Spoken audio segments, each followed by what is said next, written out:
It's beginning to look a lot like Christmas. Plus, you don't need money to pay your parking fines, and smoke alarms are needed for the fire department's free fire alarm program.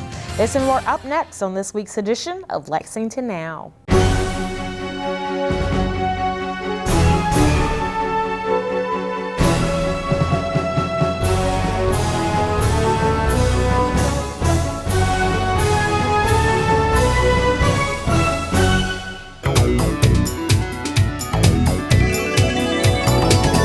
I'm Sherelle Roberts, and this is Lexington Now. Well, it's beginning to look a lot like Christmas, especially in downtown Lexington. Kathy Mobley tells us all about what goes into the festive look we all appreciate.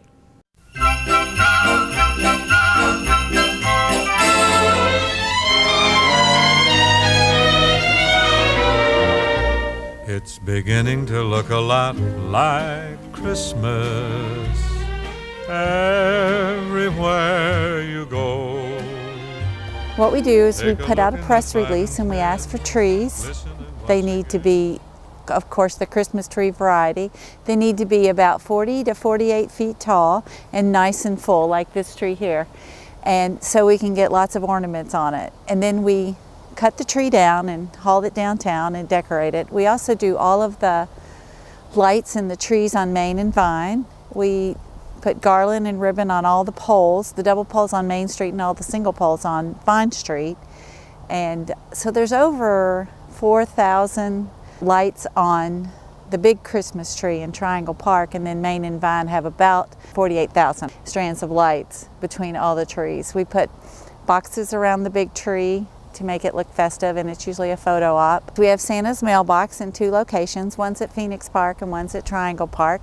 You put your letters in and someone actually answers those for you.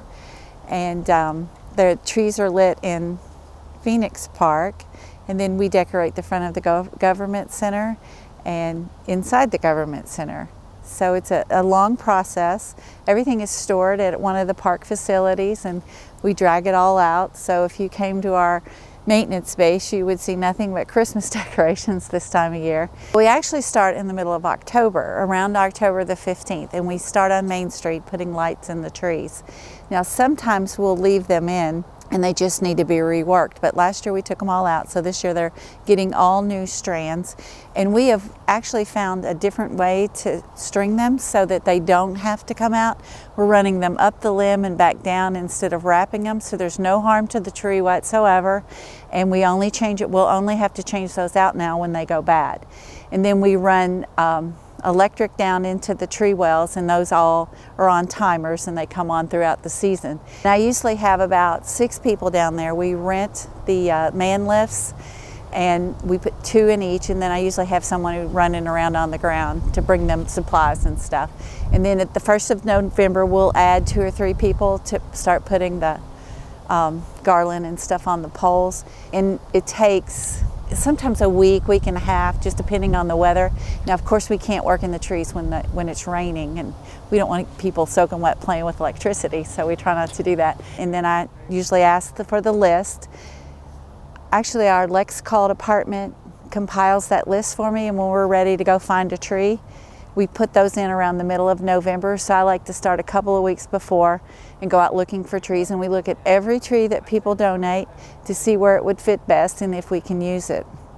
And we did find 2 gorgeous trees this year, so we will put those in our newsletter and thank the people who donated them, and then I'll call everyone on the list and let them know I did look at their tree and that we are either going to use it or we're not. It does take a very special tree to be the main tree because it has to be a certain size and a certain fullness.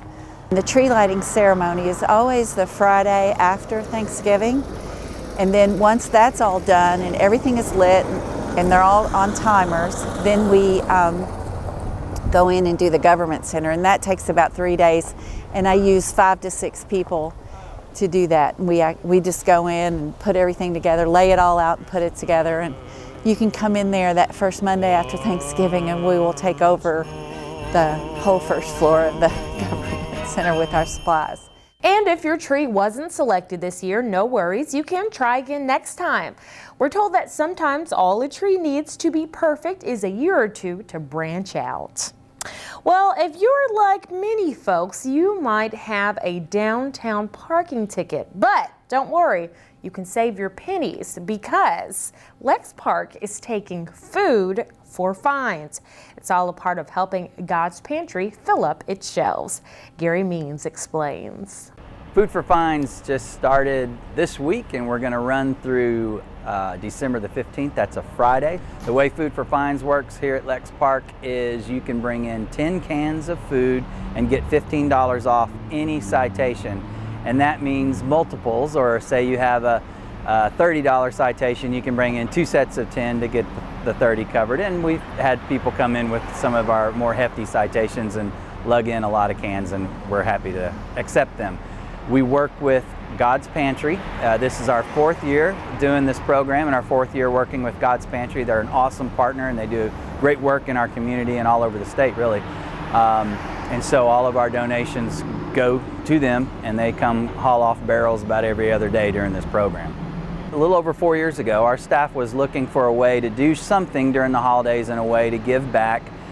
We had heard of one other city did something like kind of like the Toys for Tots. It was a Toys for Tickets program, and some universities had some Food for Fines, but it wasn't really widely done around here or in our industry. Libraries have done things like this for years, but in the parking industry it really was kind of pretty rare. Again, this is our 4th year. The first year we collected a little over 6,200 items. The second year over 10,000. That was huge, and it tapered off a little bit last year to about 8,300. But altogether, I think it's over 24,000 pounds of food in the 3 years, which is like 12 tons of food. We're hoping this year will maybe be another uptick, but it could be that we were kind of clearing out a lot of older accounts and people found out about it. We're bringing in a lot of citations that were older. Maybe we're more caught up now.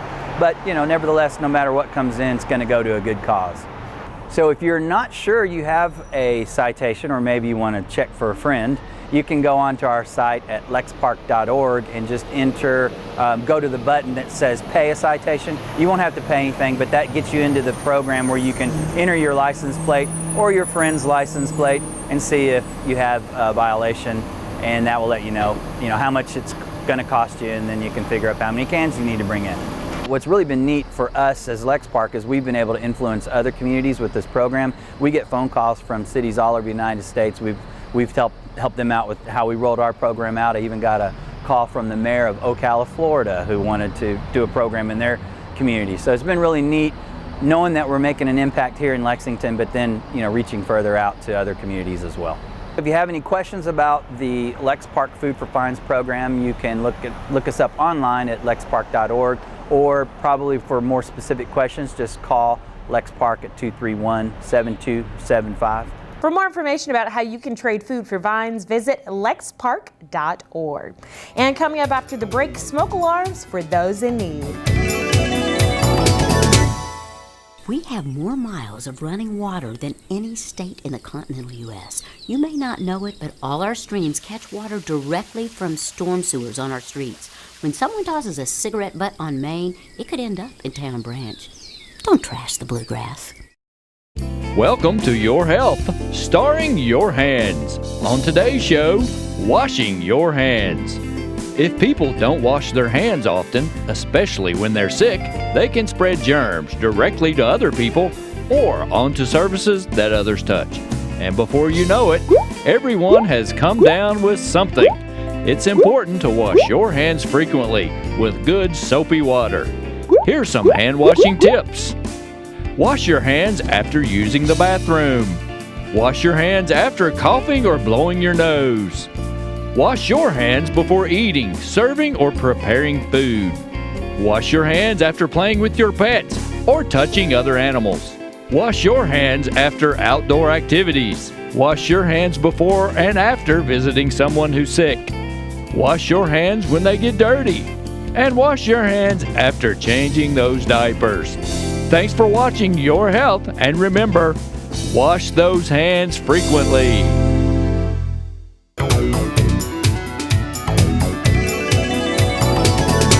back to the show. The Lexington Fire Department is ramping up its free smoke alarm program. Firefighters have already installed more than 8,000 smoke alarms in homes throughout Lexington. Here's more on what they need from you to keep doing the job. Nationally, the statistics show that 3 out of every 5 home fire deaths occur in homes without working smoke alarms. And we've seen that reflected here in Lexington, especially this year. We've had 6 fire fatalities, and all of those have been in homes without working smoke alarms. In 2013, Chief Jackson asked that we seek funding for the program as it exists now. We did that in a number of ways. One was to get grants. We also rely heavily on donations from community partners such as private individuals or even businesses in the area. To date, we've given out 8,000 smoke alarms in this program in its current iteration. All those homes we've gone into either haven't had working smoke alarms or their smoke alarms have expired. They only last 10 years. A lot of people don't realize that either. So after 10 years, if they're older than a 5th grader, they're not going to protect your family. So I feel like, anecdotally speaking, the need is very prevalent here in Lexington, and is probably more widespread than anyone realizes. With the news, the recent events here in town, our supply has been exceeded by the demand. So we also are stepping up our requests for donations from the public. There are folks who can't afford them. There are also the elderly who maybe have a hard time installing them or checking them, and just because of their relatively inaccessible. But they're the most important appliance in your house, and absolutely every night when you go to bed, your life depends on those working correctly. I think because they're out of sight, they're sort of out of mind. It doesn't take very long. We come in teams of 2. One person will educate the homeowner about how to take care of the alarms and make sure they last the full 10 years, and also provide other safety tips or take a look at anything that maybe concerns the occupant while the other person installs. And we can do it in as fast as 10 minutes. If the person doesn't have any questions, we come in, fill out our paperwork, put the alarms up, and we'll be out of your hair in no time. There's no question that they can save lives. They also save property. If you have an alarm in your home that works, it might go off and remind you that you've got food on the stove or a piece of toast caught in the toaster, and you can go and take care of that yourself and never have to call the fire department. And the consequences can be that you lose irreplaceable items if you don't get that warning. Certainly it can save your life, but that aside, even assuming that you were awake and got out, the blanket that maybe a deceased relative made, or the photo album from when grandfather fought in World War II, those things will be gone and they can't be replaced. So it's a smoke alarm is not only life insurance, it also protects your pets and your possessions. Well, the leaves have fallen and they are covering the ground. It's getting colder, and that means the city's annual vacuum leaf collection program, it's running full throttle. Rob Allen has all the details. Vacuum loose leaf collection is a service provided to those citizens who have residential garbage collection through the urban county government. If you live in a big apartment complex, you don't get the service. It's primarily for, as I said, single family residential. Your leaves are placed in the right-of-way adjacent to the road. Usually there's a median strip of grass between the sidewalk and the curb. Don't ever put them in the street, because that is a hazard for motorists, and also can convey the leaves down the storm sewer system. But it is a one-time supplemental collection. We come through, this year we start November 6th. We come through your area and we collect these leaves. If leaves come down after we've been through, or even before, or if you're in Europe when we come through, there are alternatives. Of course, your primary collection would be the yard waste cart. You can also use the yard waste bags, and they'll collect those weekly on your yard waste day. You can also haul them yourself to the Haley Pike landfill, or we always have the option of going with a commercial contractor. One thing that's different this year and years past, we are asking folks to set out their leaves either on Sunday night before collection starts in their area, or Wednesday night.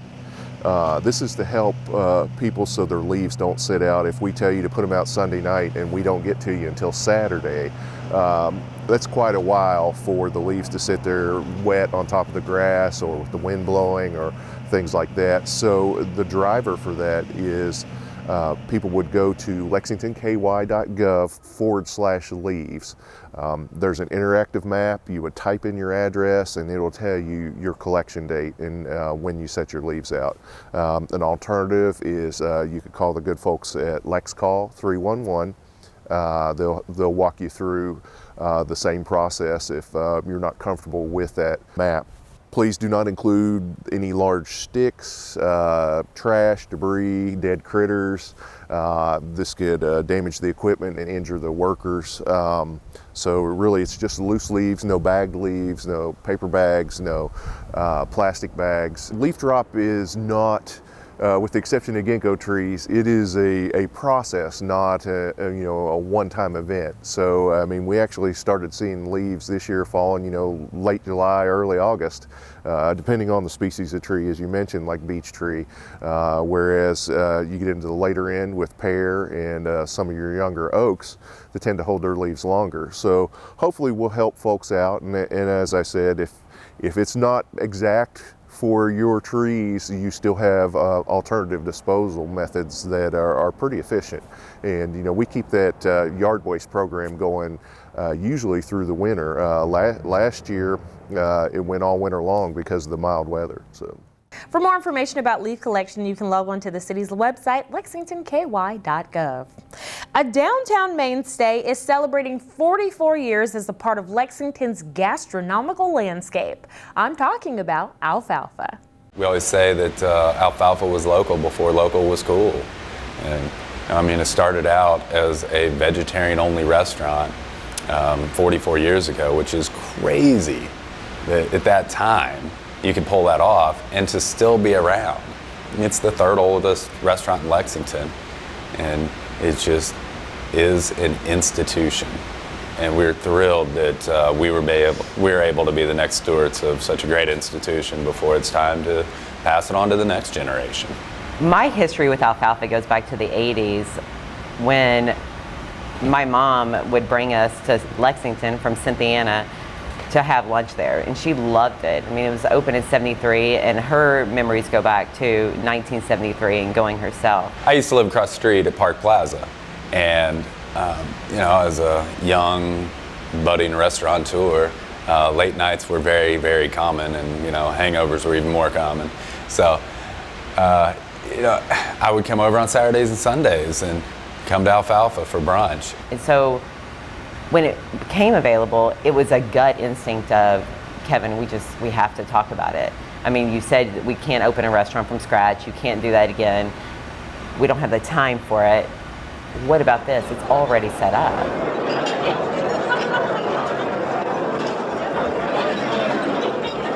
Jim put it up for sale, and it was announced in November 2016. And that's when Kevin and I looked at it, and Jim said he had 16 different individuals reach out to him looking at alfalfa.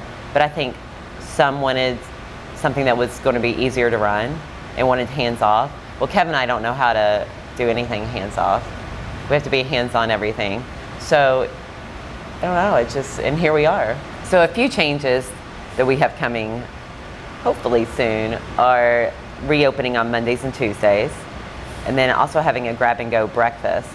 But along with that, we are going to have an espresso bar. We are going to up our carry out and do online ordering, so it makes it a lot easier for people who don't have the time or don't want to call in an order. They'll be able to just go online and get exactly what they want. We're considering doing delivery for a short area. We also really want to focus on catering. We're playing with the menu. We've added fun cocktails. I mean, it's just, we're reviving what used to be so much fun to come here. We're trying to make it fun again. I really, really appreciate the community and standing behind us in downtown Lexington. It's not one of the downtown areas where there's just hustle and bustle so much that everybody's just flying by. It's actually just a nice slow pace, and people are so friendly and just excited about everything going on down here. I love being downtown. It's so much fun. I mean, you never know who's going to walk by. Or what's going to walk by. Sometimes you see a miniature pony with pink hair. We are back from Thanksgiving break here in the Urban County government, and that means there's a few televised meetings to catch, including the Budget, Finance, and Economic Development Committee and the Council Work Session on Tuesday. The Planning Commission is on Thursday. You can watch these meetings live and our other programming right here on Lex TV, channel 185, or on our live stream. And you can find any archived meeting at lexingtonky.gov/LexTV. And don't forget, we've got other programming on YouTube. Just search our channel. It's Lex TV. Well, that's all for this week's edition of Lexington Now. You can keep up with us all week long on Twitter, Facebook, and YouTube. And you can get the latest traffic updates by following us on Twitter. Our handle for those updates is @LexRex. Or you can get a bird's eye view of our traffic using the live traffic cams. They're on the city's website, lexingtonky.gov. For the staff and producers at Lex TV, I'm Sherelle Roberts, and that's it for now.